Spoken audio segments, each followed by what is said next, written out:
I never imagined the day would come when my own child, the one I rocked to sleep, whose scraped knees I kissed, whose dreams I fed with every ounce of my being, would look at me with eyes so cold they cut deeper than any knife. I didn't know that last Father's Day, when he handed me a card without a word, would be the final time I'd hear him call me Dad without bitterness behind it. There's a heaviness in my chest tonight, the kind that only a parent who's lost something still living can understand. You see, I raised a child who now hates me. And the worst part? I'm still not sure why. Somewhere between the bedtime stories and the slammed doors, something broke. Or maybe it was always cracked, and I just refused to see. Every time I replay our memories, I wonder, was it the long hours I worked to give him everything? Was it the one argument that went too far, the apology that never came? Or is there something darker I've yet to uncover, something he knows that I don't? I can't escape the haunting question, how did we get here? And more importantly, is it too late to fix it? If you've ever felt the ache of watching someone you love slip through your fingers, if you've ever wondered what you could have done differently, you're not alone. Please, hit that like button, share your story in the comments, and subscribe. Together, maybe we can find a way back from the hurt. I remember the last time he spoke to me, not with words, but with the sharp, jarring slam of the door, the sound reverberating through the hallway until the picture frame on the wall trembled and tipped slightly to the side. I didn't move to straighten it. I just stood there, frozen, the air around me thick with everything we hadn't said. Now I sit alone at the kitchen table, staring at the dinner I made, his favorite, though I'm not sure if it still is. Chicken with lemon, roasted potatoes, green beans.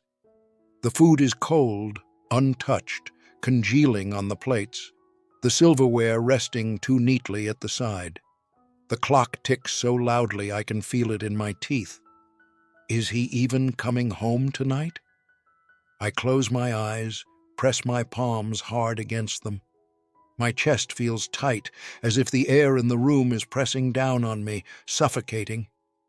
The silence is not empty. It's alive, filled with every sigh, every pause, every argument that's ever hung in the space between us. In the quiet, memories rise uninvited. His laugh as a toddler, wild and free, the way he'd cling to my hand with sticky fingers, tugging me toward something, a bug on the sidewalk, a stray balloon caught in the trees. I used to be his whole world. Now, I don't know if I'm even a part of it. A text buzzes on my phone, making me jump. My heart leaps, hope reckless and stupid, only to crash when I see it's from work. Not him. Never him. I whisper his name softly into the air, just to remember what it feels like in my mouth. Just to remind myself that I'm still his father, even if he doesn't want to hear that word anymore.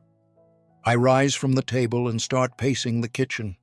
My footsteps echo off the tile, and I hear his voice in my head, a memory from weeks ago. You don't even know me. The way his face twisted, the betrayal in his eyes. I replay it over and over, trying to pinpoint where I went wrong. On the mantel, there's a photo of us at the beach. His small body perched on my shoulders, his arms outstretched, both of us grinning into the sun. It's a good picture. We were happy once, weren't we? I stare at it now, and it feels like I'm looking at strangers, like I'm watching a life I don't belong to anymore. I sit back down, my heart pounding in my chest so loud I think it might burst. A cold shiver crawls up my spine, and for the first time, the thought slams into me with full force. What if he doesn't come back at all? What would I do? What would I even be? I don't know how long I sit there in the dark kitchen, the untouched dinner a silent witness to my unraveling. All I know is that the house is too quiet, too empty, and that somewhere out there my son is walking further and further away, and I don't know if I can bring him back. Mornings are the hardest. The light comes through the window in long golden shards, slicing across the floor like sharp knives.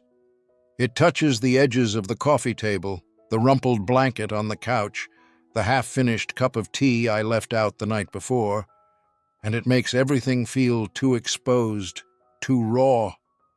I almost wish for the comfort of the night, when at least the shadows let me hide from my own thoughts. I check my phone first thing, like I always do. There's no message, no missed call. The silence from him is a steady beat, louder than anything else in this house. I type out a message carefully, each word deliberate, pretending I'm calm, pretending I'm not unraveling. Hey, just checking in. Love you. I press send. I tell myself it's enough, that I don't want to come across as desperate, but the truth is, I want to call him 100 times. I want to beg. His mother used to be the bridge between us, the soft one, the translator when we didn't understand each other. She'd smooth the sharp edges, pull us back together when we drifted too far. But she's gone now, and I don't know how to do this without her. I wander into his old room, a place that still smells faintly like him. A mix of worn leather, old cologne, something boyish and sweet that clings to the air like a cruel reminder. I sit on the edge of his bed, running my fingers over the dusty guitar propped in the corner. I remember the nights he'd sit there, fingers flying over the strings, head bowed in concentration. I remember thinking there was all the time in the world to talk, to fix things. But time slips away when you're not paying attention. His jacket still hangs over the chair, a navy hoodie with a frayed sleeve. I pick it up, press it to my face. The scent is faint, fading, but it's there. It's always there. I call his best friend, trying to sound casual, like I'm just checking in. Hey, you heard from him? There's a pause, too long, before the friend answers, and in that hesitation I feel the weight of everything unsaid. Nights bring a different ache. That's when I reach for the whiskey, the bottle I shouldn't touch, but do. It burns on the way down, numbing the sharp edges of the night, making it easier to sit in the dark and stare at the ceiling. Lying there, I let the doubts creep in, the ones I try to silence during the day. Maybe I failed him long before I noticed. Maybe every argument, every slammed door, every quiet dismissal was another crack in the foundation. Maybe I wasn't enough. Maybe I never was. And worst of all, maybe he knows it, and that's why he's gone. I remember the fight. God, the fight. The one where I said things I can never take back. It plays on a loop in my head, like a film I can't turn off. His face, red with anger, the way his fists clenched at his sides, shoulders tight, eyes blazing. You care more about control than about me, he spat, voice trembling, raw. And what did I do? Did I back down? Did I listen? No. I stood my ground, stubborn and scared, telling myself I was just trying to protect him. But if I'm honest, really honest, maybe I wasn't protecting him at all. Maybe I was protecting myself. The next morning, his room was empty. The bed was neatly made, sheets tucked tight, every corner smooth and sharp. The kind of neatness that didn't feel normal. It felt like goodbye. I stood there in his doorway, heart hammering, hand pressed against the frame, hoping this was just a teenage tantrum, just a storm he'd ride out. But even then, something inside me knew better. Something inside me whispered, You pushed too hard this time. Now I sit by the front door, staring at it, willing it to open, half expecting to hear his keys, his heavy steps, his irritated sigh. But the house stays quiet, and the silence is unbearable. I keep thinking, maybe if I sit here long enough I can rewind time. Maybe if I just hold my breath, none of this will be real. My phone rings, the sound sharp in the hush. It's my sister. She speaks gently, like she's afraid I'll shatter if she pushes too hard. You need to give him space, she says. But space feels like punishment. Space feels like standing at the edge of a cliff, watching him disappear into the fog and knowing I can't follow. Later, I walk through town, past strangers whose lives look so normal it physically aches. Fathers laughing with their sons, shoulders bumping, hands shoving each other playfully, like nothing in the world could break them. I catch my reflection in a shop window, a man hollowed out, haunted. There's something sharp twisting inside my chest, a pain I can't name, a grief that has no funeral. The past is louder than the present. His first baseball game, the way he ran the bases with his arms flung wide, laughing. His first heartbreak, the night he crawled into my lap at 14, tears hot on his cheeks. All of it crashes into me now, all of it at once, and I want to claw it back, hold it tighter, keep it from slipping through my fingers. I catch myself whispering, "Where did I go wrong?" But the air doesn't answer. The house doesn't answer. There's no one here to tell me if the path back is even still open.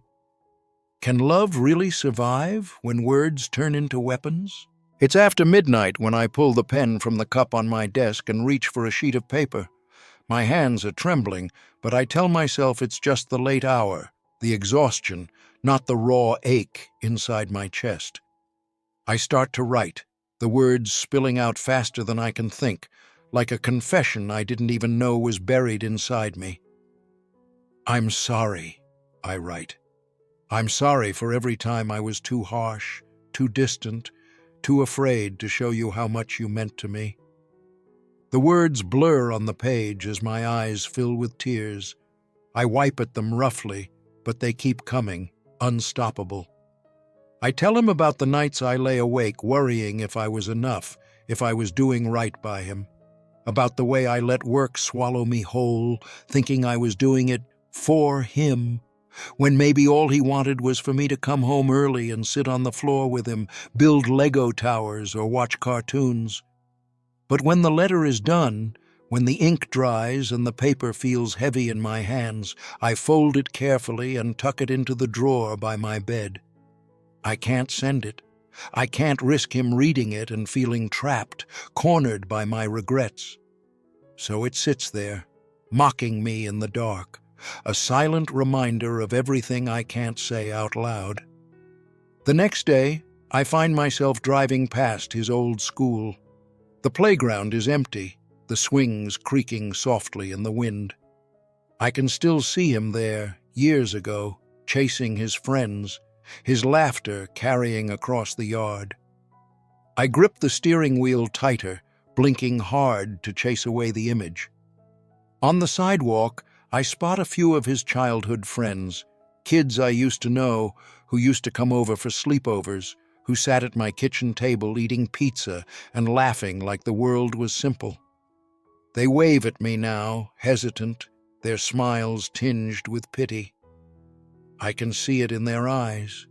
They know. Everyone knows. I wonder if he's safer without me, if somewhere along the way my love became something sharp, something heavy he needed to escape.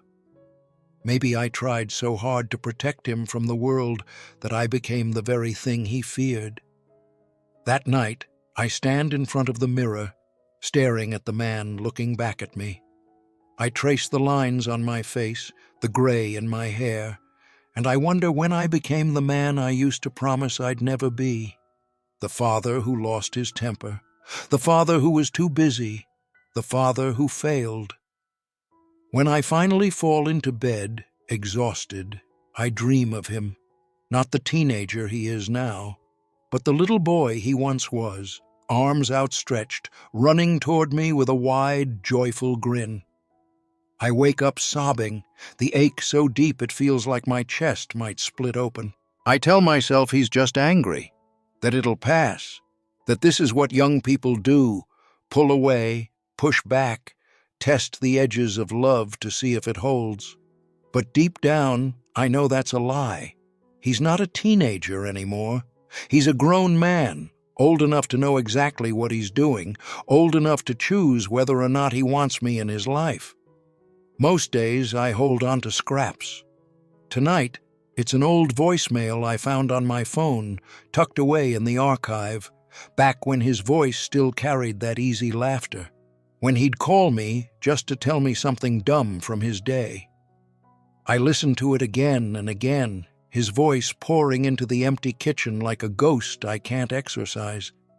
I close my eyes and try to imagine that boy, the one who still needed me. But when I open my eyes, the house reminds me of the truth. Every corner too quiet, every room heavy with what's missing. I go through his social media, scrolling with shaking hands, looking for clues, for breadcrumbs that might lead me to the place where I lost him. His photos are all smiles, all polished moments with people I barely know. But then there's his last post, sitting at the top like a slap across the face. Sometimes cutting ties is the only way to heal. Cutting ties. With me.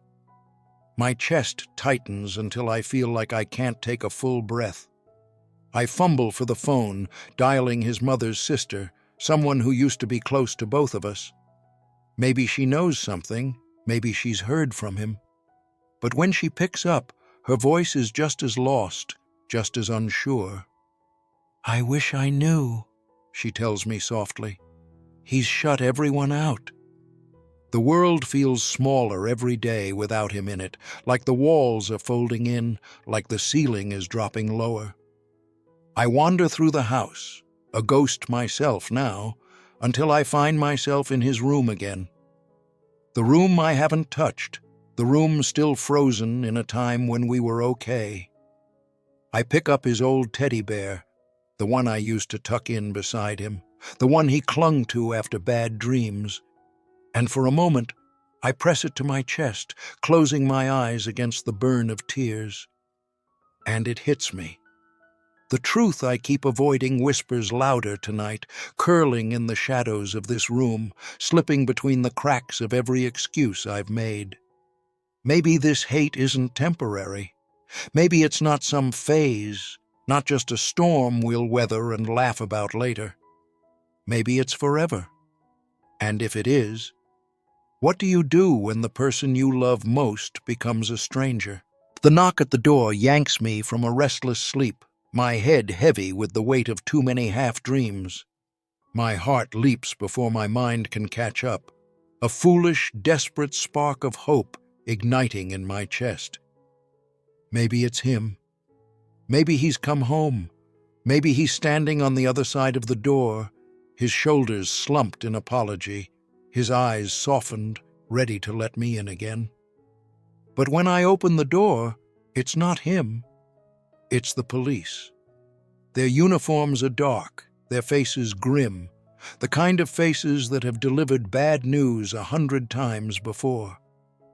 My throat tightens, and I grip the doorframe because suddenly my legs feel like they can't hold me. "When was the last time you saw your son, sir?" one of them asks gently, a notebook in hand, pen poised. Panic claws its way up my throat, dry and sharp. I stumble over the words. Yesterday? No, the day before. But was it even then? The days have blurred together in this house, the empty spaces growing larger and larger. I try to remember the last real conversation we had, the last time I saw his face without it being twisted in anger. They take notes, ask more questions.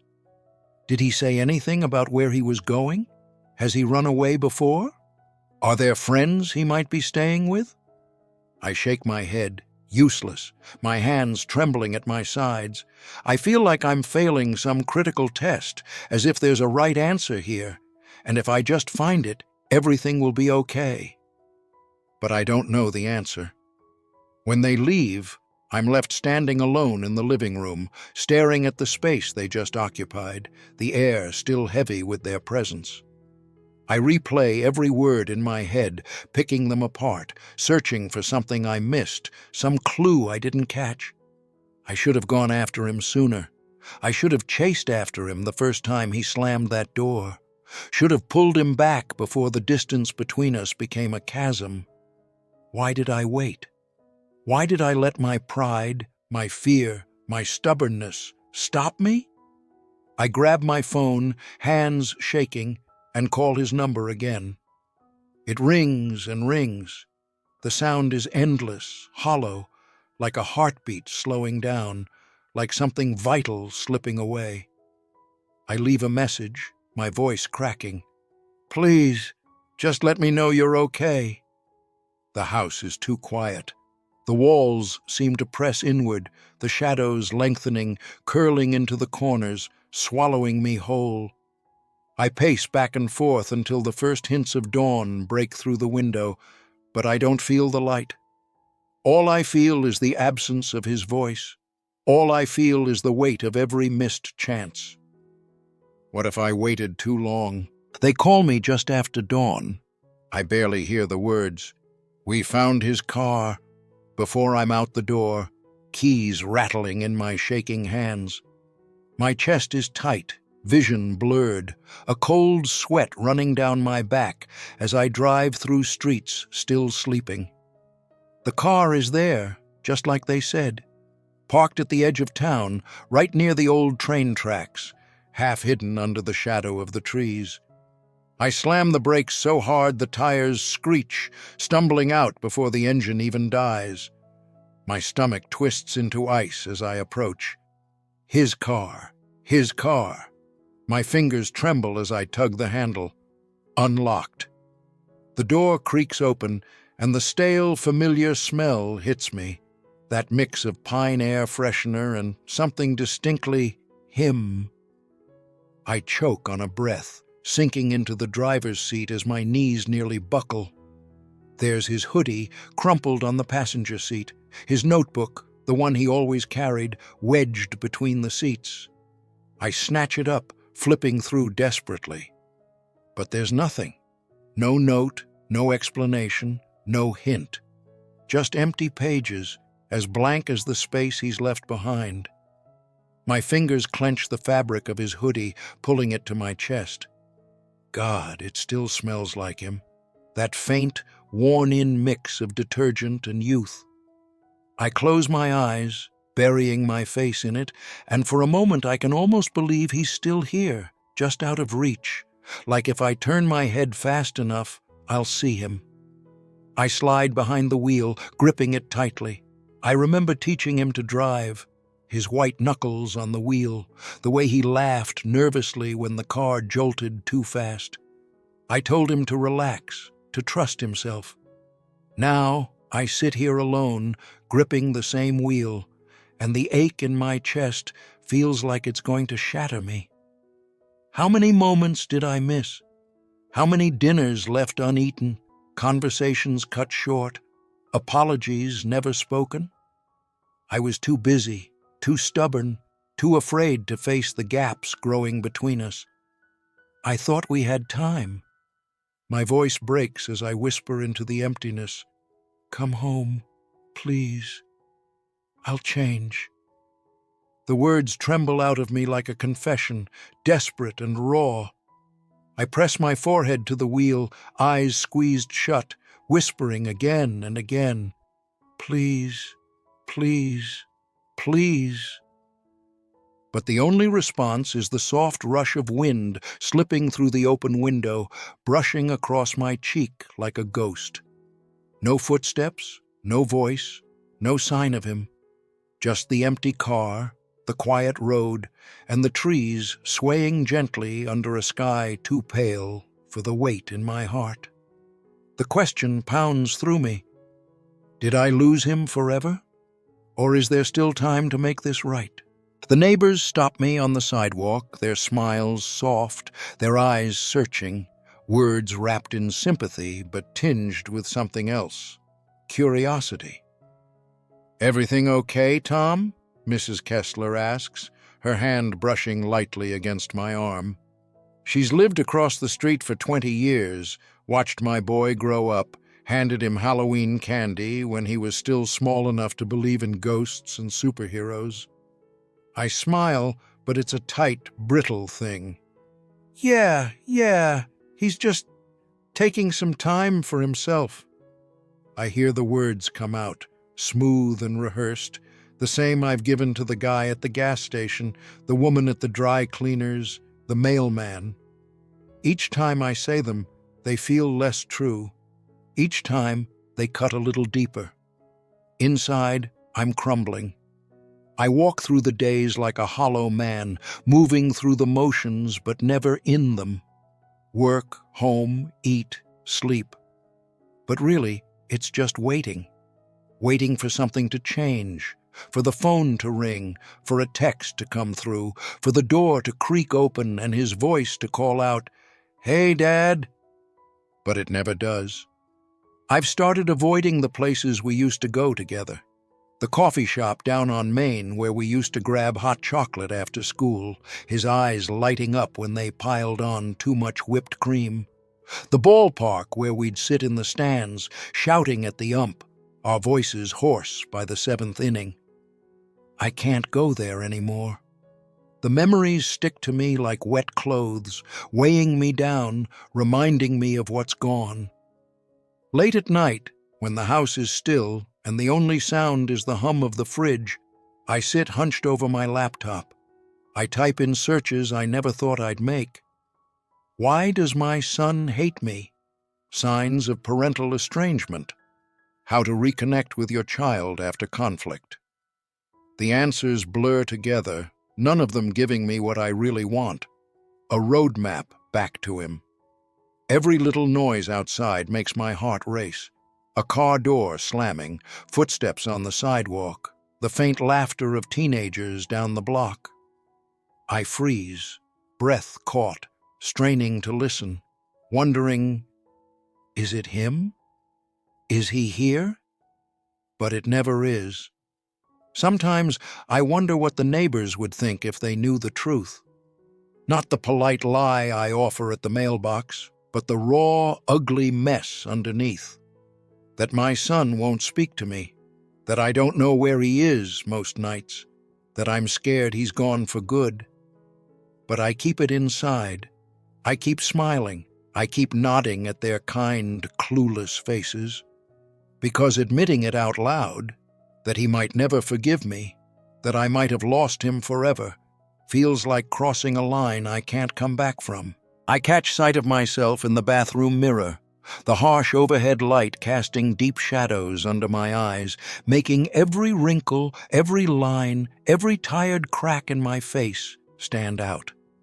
For a moment, I don't even recognize the man staring back. Who is this hollowed-out figure?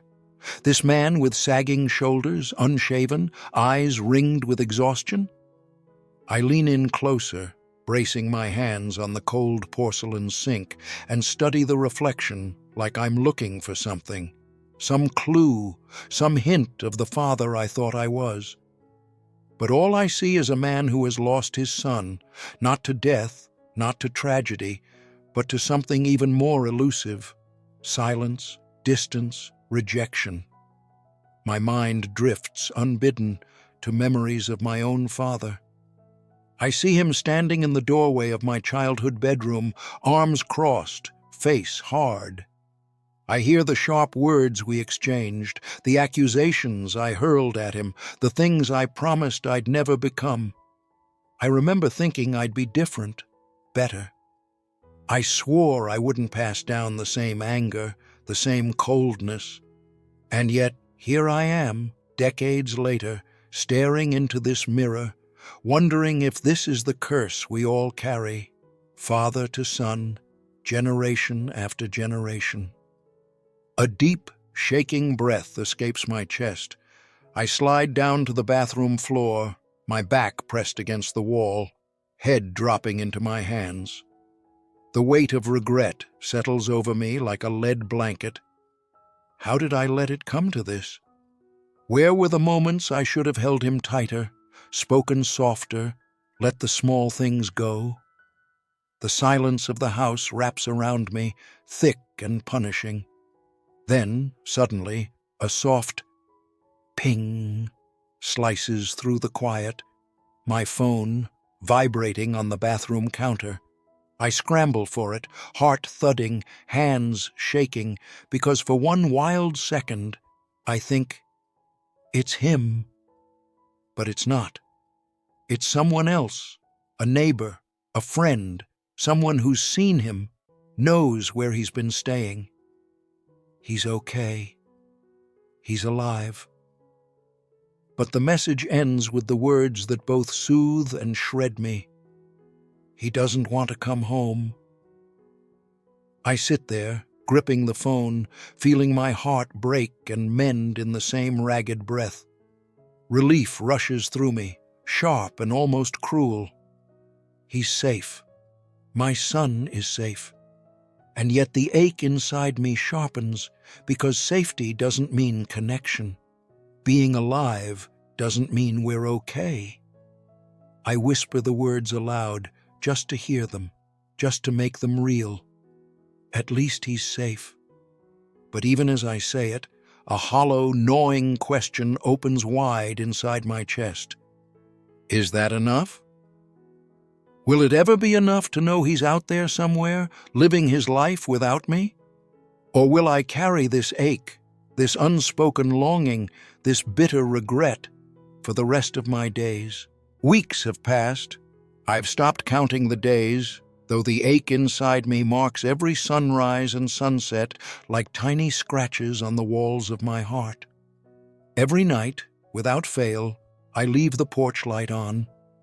It's become a ritual, this quiet symbol of hope, a glowing beacon that says, "You can come home.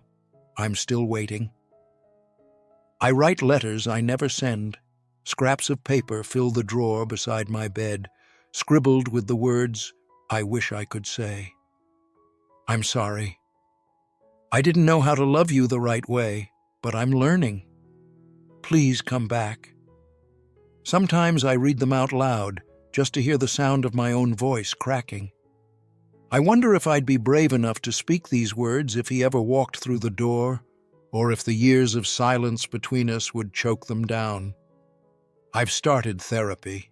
It was harder than I expected, peeling back the layers of myself, facing the father I was and the father I wasn't. I sit in that small room, week after week, learning how to name the things I buried, the guilt, the resentment, the moments I thought I was doing my best, but maybe wasn't. It's like untangling a knot you didn't even know was tied around your chest. The days stretch out, long and hollow. I hold on to the smallest thread of hope, the thinnest whisper that maybe, just maybe, this isn't the end. That even if love doesn't heal everything, it can wait. That sometimes waiting is the love. I stand by the window in the evenings, watching cars pass by, people walking their dogs, neighbors laughing on their porches. I wonder if he's out there somewhere, looking up at the same sky, thinking of me. I whisper his name into the night, softly, like a prayer. I'm still here. Some nights, the weight of it all feels unbearable, this loving someone who has pulled so far away. But I remind myself over and over that love doesn't always come wrapped in forgiveness or easy reunions. Sometimes Love just waits in the quiet, in the light left on, in the letters never sent. I don't know what tomorrow will bring. Maybe he'll come back. Maybe he won't. But every night, as I turn on that porch light, I remind myself that no matter what, I will keep loving him from here. If you've ever felt the unbearable weight of loving someone who's pulled away, you know this pain.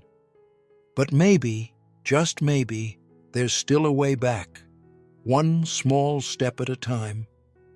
Please, if this touched your heart, like this video, share your own story in the comments, and don't forget to subscribe.